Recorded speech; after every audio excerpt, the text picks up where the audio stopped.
और अब आपके लिए एक बेहद ज़रूरी खबर आपको सचेत करने के लिए। उपन्यासकार मशहूर जो हैं अगाथा क्रिस्टी, उनकी एक बात बहुत मशहूर हुई, वो ये कि अपराधी अक्सर पुलिस से एक कदम आगे चलता है।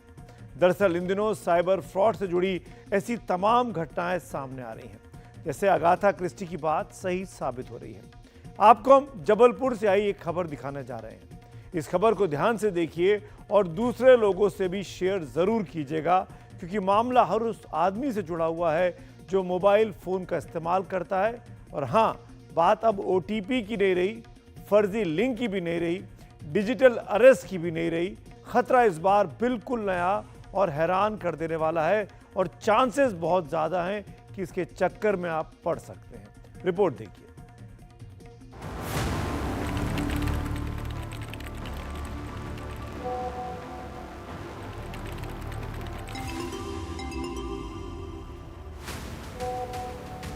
आपके मोबाइल फोन पर भी हर रोज इसी तरह से फोटोग्राफ आते होंगे, लेकिन क्या आपको पता है कि एक फोटो को डाउनलोड करना आपके लिए कितना खतरनाक हो सकता है?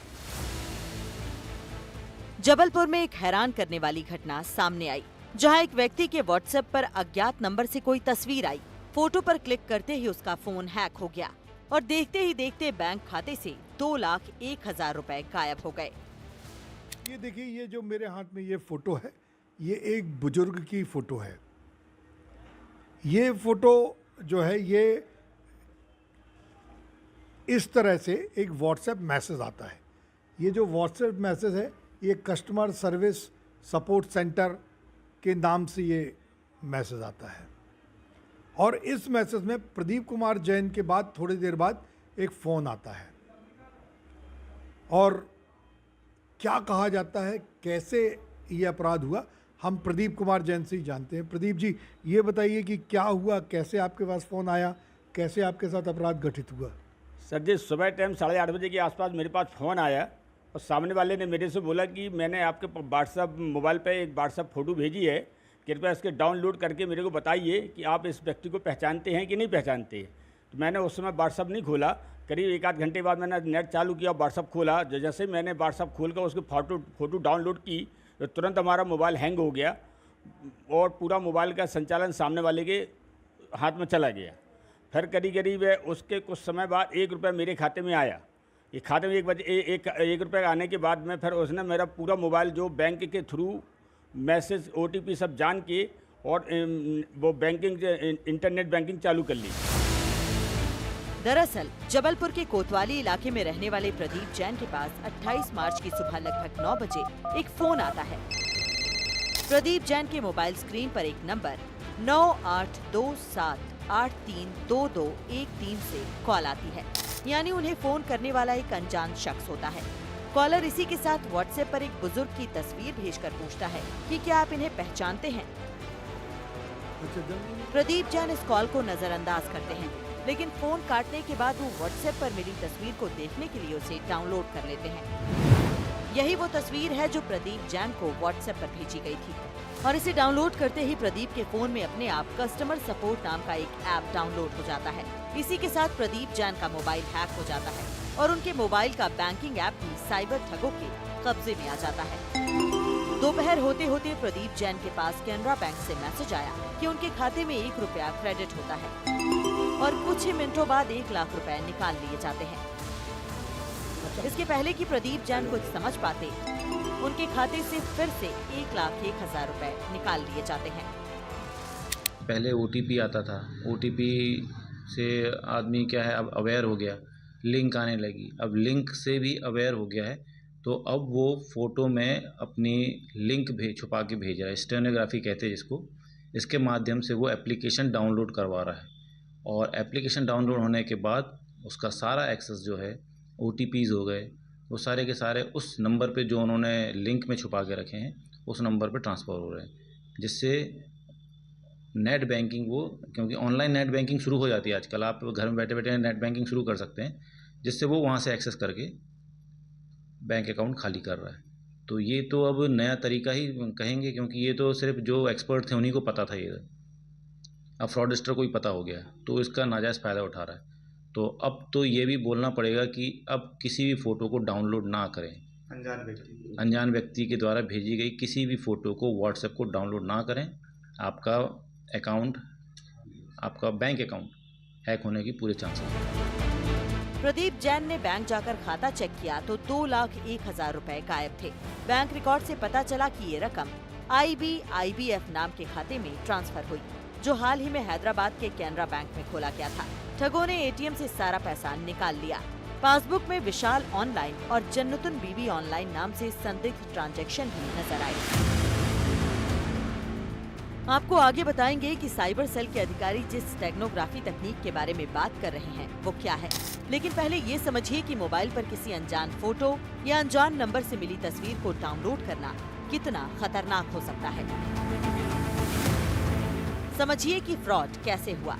सबसे पहले ठग व्हाट्सएप पर एक इमेज भेजते हैं जिसमें अदृश्य लिंक छिपा होता है। जैसे ही फोटो डाउनलोड होता है, मोबाइल पर एक ऑटोमेटिक ऐप इंस्टॉल हो जाता है। इस ऐप के जरिए ठग OTP और दूसरी जानकारी चुरा लेते हैं, यानी पूरे मोबाइल का एक्सेस दूर बैठे अपराधी के पास चला जाता है और आपके मोबाइल पर आने वाला OTP भी उसके हाथ में पहुंचता है। इसी के साथ नेट बैंकिंग के जरिए आपके पैसे कहीं और ट्रांसफर हो जाते हैं। दरअसल साइबर फ्रॉड के लिए अब धोखे से OTP हासिल करने या लिंक डाउनलोड कराने से आगे की तकनीक इस्तेमाल हो रही है, जिसे स्टेगनोग्राफी कहते हैं। स्टेगनोग्राफी का मतलब है किसी लिंक को किसी और संदेश में छिपा देना ताकि उसका पता न चल सके। लिंक को छिपाने के लिए फोटो की जगह कोई टेक्स्ट या वीडियो या ऑडियो का भी इस्तेमाल किया जा सकता है।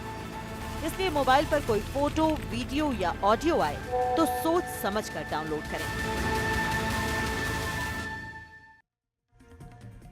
स्टेगनोग्राफी ये टर्म है, ये शब्द है स्टेगनोग्राफी। ये आपको भले ही याद हो या ना याद हो, लेकिन इस बात का ध्यान रखिए कि अगर किसी अननोन नंबर से, अननोन व्यक्ति की तरफ से आपके मोबाइल पर किसी भी तरह का फोटो, वीडियो या ऑडियो नोट आता है, उसको डाउनलोड नहीं कर लेना है। तमाम सुरक्षा नियम सख्ती के बावजूद साइबर अपराध रुक नहीं रहे हैं। तो ऐसे में क्या करें? कम से कम इतना तो कर ही सकते हैं कि खुद से सावधान रहें, सतर्क रहें।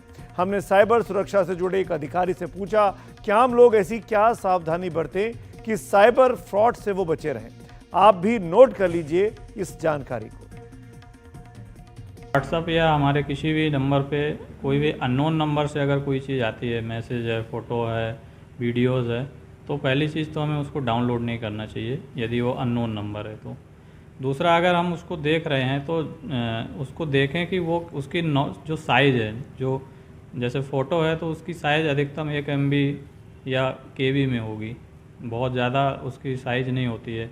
लेकिन अगर उसके साथ में कोई फ़ाइल है, अटैच है, जिसके थ्रू आपके मोबाइल को या आपके टेक्स्ट को हैक किया जा सकता है, तो उसका साइज़ जनरली बड़ा होगा। तो ये देख के भी हम समझ सकते हैं कि वो इसमें जो है गड़बड़ी है या हम इसको डाउनलोड नहीं करना चाहिए। और इसके साथ ही जिसमें हम अपने रेगुलर्स व्हाट्सएप और सोशल मीडिया अकाउंट्स यूज करते हैं, जिस नंबर के साथ में, जिस फ़ोन के साथ में, तो हमें अपने नेट बैंकिंग या बैंक से रिलेटेड जो भी हमारा नंबर लिंक है उसको एक अलग फ़ोन में रखना चाहिए। उससे अगर हमारे टेक्स्ट वगैरह आते हैं, अगर हमारे कोई व्हाट्सएप के थ्रू या किसी भी ऐसे माध्यम से कभी हमारे फ़ोन का एक्सेस ले भी लेता है तो उसको टेक्स्ट नहीं मिलेंगे। इस केस में भी यही हुआ कि उन्होंने जो फ़ोटोज़ डाउनलोड की, उसमें एक फ़ाइल है, APK फ़ाइल, जिसके माध्यम से सामने वाले को उनके फ़ोन का एक्सेस मिल गया कुछ देर के लिए, और उसने जो है उनके नंबर पे आने वाले बैंक से जो OTP हैं वो शायद उनको मिल गए। या किसी भी फाइनेंशियल इंस्टीट्यूट से, बैंक से, सेबी से, ED से, CBI से, कहीं से भी ऐसा कोई बोलता है और फ़ोन के थ्रू आपसे कोई जानकारी मांगता है तो वो बिल्कुल भी हमें नहीं देना है। कोई भी बैंक जो है कभी भी किसी भी कस्टमर की उसकी पर्सनल डिटेल्स और ये OTP, उसका नाम या उसकी व्यक्तिगत जानकारी, ऐसी कोई भी चीज़ें कोई भी बैंक फ़ोन के थ्रू नहीं मांगता है। इसी प्रकार से अन्य जो संस्थाएं हैं जो एक्सेस करती हैं, कोई भी संस्था आपसे फ़ोन के माध्यम से या व्हाट्सएप के माध्यम से कभी कोई जानकारी नहीं मांगती है, ना उसमें देने चाहिए। यदि ऐसा किसी को कॉल आता है या ऐसा कोई मेल या कोई ऐसा व्हाट्सएप आता है तो उस पर आप डाउट करिए और उसके बाद उसको क्लियर करिए अपने रिलेटेड थाना या अपने क्षेत्र में जहाँ भी थाने में रहते हैं वहाँ जाके आप पता कर सकते हैं। और इसके अलावा साइबर से रिलेटेड आपको कोई डाउट है या कोई वो है तो कंप्लेन भी है 1930 NCPR पोर्टल में भी जाकर आप देख सकते हैं।